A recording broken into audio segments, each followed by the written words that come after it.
دیکھیں روزے کا جو مقصد ہے وہ یہی ہے کہ ہمیں بھوک پیاس اور اس طرح کی کچھ احساسات سے ہم گزریں تاکہ ہمیں تھوڑا اندازہ ہو، اور وہ تقوی کی جو مشق ہے وہ بھی ہم حاصل کر پائیں.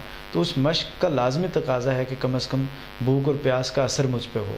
انجیکشن اگر آپ کسی مرض کی وجہ سے لگوا رہے ہیں تو پھر تو اس میں کوئی بات نہیں ہے روزے کے مقصد کے لحاظ سے بھی اور اس کی فارم اور باڈی کے لحاظ سے نا، کہ آپ کا روزہ ٹوٹتا نہیں ہے، کوئی چیز آپ نے کھائی نہیں، کوئی چیز پی نہیں، ایک بیماری ہے جس کو دور کرنے کے لیے آپ نے ایک علاج کی درجے کی کوئی چیز کر لی کھائے پیے بغیر. لیکن اگر آپ طاقت کے انجیکشن استعمال کر رہے ہیں یا بھوک پیاس کو مٹانے کے لیے کر رہے ہیں یا اس طرح کی کوئی عمل کر رہے ہیں کہ جس سے آپ کی بھوک اور پیاس کی ضرورتیں وہ پوری کر رہا ہے کوئی انجیکشن یا کوئی میڈیسن، تو پھر ظاہر ہے کہ وہ روزے کے مقصد سے ہٹی ہوئی چیز ہے، وہ الاؤ نہیں سمجھتا میں. ہمیں کوشش کرنی چاہیے کہ اس کو ان چیزوں کی طرف ہم نہ جائیں، اس سے روزے میں فرق پڑ جاتا ہے، اس کا مقصد ہی فوت ہو جاتا ہے. تو جی ڈاکٹر صاحب نیکسٹ ہمارا کویسچن یہ ہے کہ کیا رمضان المبارک میں جو تراویح ہوتی ہے تو اس کو کتنی رکعت، ہم جو ہے وہ اس کو جو ہے وہ 20 رکعت کا کہہ رہے ہیں، کچھ جو ہے وہ اس کو 8 رکعت کا کہہ رہے ہیں، تو آیا جو ہے وہ یہ اصل میں کتنی رکعت ہے اور کیا امت محمدی کتنی رکعت جو ہے وہ پڑھ سکتی ہے؟ جی جو اس طرح کے شدت کے مظاہر میں نظر آ رہے ہوتے ہیں، کوئی 8 پہ اصرار کر رہا ہوتا ہے، کوئی 20 پہ، تو یہ ہمارا سماجی ایک مسئلہ ہے، یہ کوئی دینی مسئلہ نہیں ہے. دین کا مسئلہ یہ ہے کہ اس نے جو چیزیں آپ پہ فرض کر رکھی ہیں وہ بالکل 2 دنے 4 کی طرح واضح ہیں، 2 اور 2 کی طرح، اس میں کوئی کسی سطح کا کوئی ابہام نہیں ہے. تو آپ کے علم میں ہے کہ جو عشاء کی نماز ہے وہ 4 رکعت ہم پہ فرض کر دی گئی. اس کے بعد کا جتنا بھی عمل ہے وہ نفل کے درجے میں ہے، سنت کے درجے میں ہے، اور بھی فقہاء نے اس کی کیٹیگریز بنا دی ہیں. وہ مشروط ہے اس چیز کے ساتھ کہ آپ کے پاس فرض ادا کرنے کے بعد آپ کی صحت اور باقی سارے لوازمات وہ اجازت دے رہے ہوں، آپ کے لیے آسانی ہو، تو وہ آپ زیادہ عبادت کر کے خدا کا زیادہ قرب وہ حاصل کر لیں. تو تراویح در حقیقت اسے قیام اللیل کہا جاتا ہے کہ نہیں شب کو رب کی بارگاہ میں قیام کرنا، اس کے سامنے رکوع سجود کرنا، مناجات کرنا، تو یہ بہت فضیلت کا ایک عمل ہے. تو رمضان میں خدا کے قرب کی کوشش ہر مومن کو کرنی چاہیے. تو چونکہ یہ نفل اور ایک ایسی عبادت ہے جو فرض کے درجے کی نہیں ہے، تو اس وجہ سے اس کی رکعتوں کا تعین شریعت نے نہیں کیا. جو لوگ تعین کرتے ہیں وہ خود کچھ روایات اور کچھ آثار کی بنیاد پہ اپنے تئیں اس طرح کی کوشش کرتے ہیں، جس کی وجہ سے مزید وہ شدت بھی پیدا کر جاتے ہیں. تو جتنی بھی توفیق ہو آپ یہ تراویح کی نماز وہ اتنی ضرور ادا کریں، خدا کے ہاں قرب وہ حاصل کریں. اس کا وقت جو صبح یعنی روزہ بند ہونے تک کا وقت یہ رہتا ہے، سارا یہ عمل قیام اللیل میں ہی آتا ہے. فرائض کے بعد اب جب موقع ملے فوراً ملے تو تب بھی بعض اگر جماعت کا اہتمام بھی اکثر ہوتا ہے، کبھی ہم جماعت کے اس اہتمام میں بھی شریک ہوں تاکہ ہمیں عبادت کی وہ روح وہ بیدار رہے. اکیلے اگر آپ کرنا چاہ رہے ہیں، اپنی مصروفیات کی نوعیت ہے، بعض اوقات اس طرح کی نوعیتیں ہوتی ہیں حقیقت میں کہ لوگ وہ کسی ایک پیٹرن کے تحت وہ نہیں کر پا رہے ہوتے، تو جب آپ کو موقع ملے شب کو تو وہ تراویح کی جتنی رکھتے ہیں آپ ادا کر سکتے ہیں وہ ضرور کریں.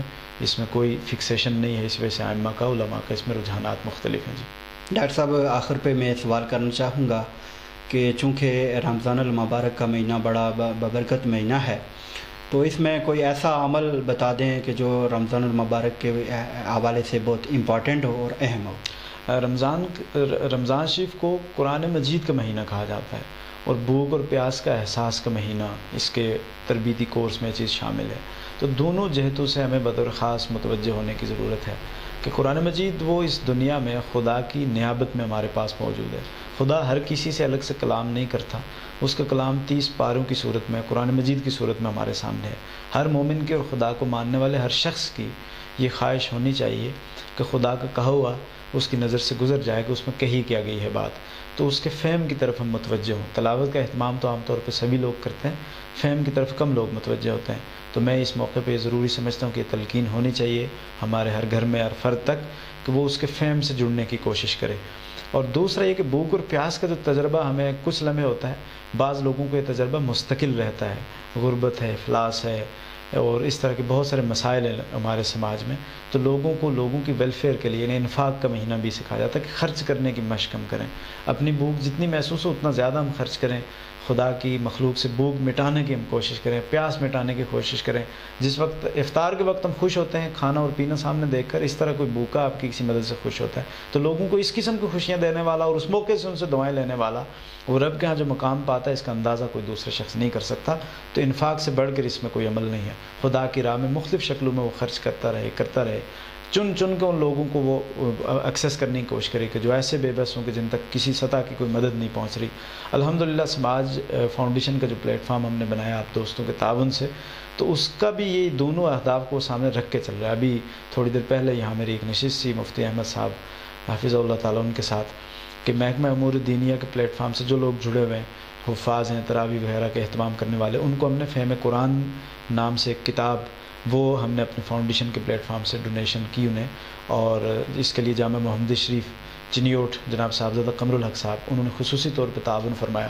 تو اس طرح ہم وہ کتاب بھی اور سیرت طیبہ پہ بھی ایک کتاب ہم لوگوں کو دے سکے, کہ تاکہ قرآن سے اور حضور علیہ السلام سے ہم سچی ایک نسبت رکھ سکیں, شعوری نسبت رکھ سکیں. دوسرا ہم نے ویلفیئر پروجیکٹس بھی اس طرح شروع کر رکھے ہیں.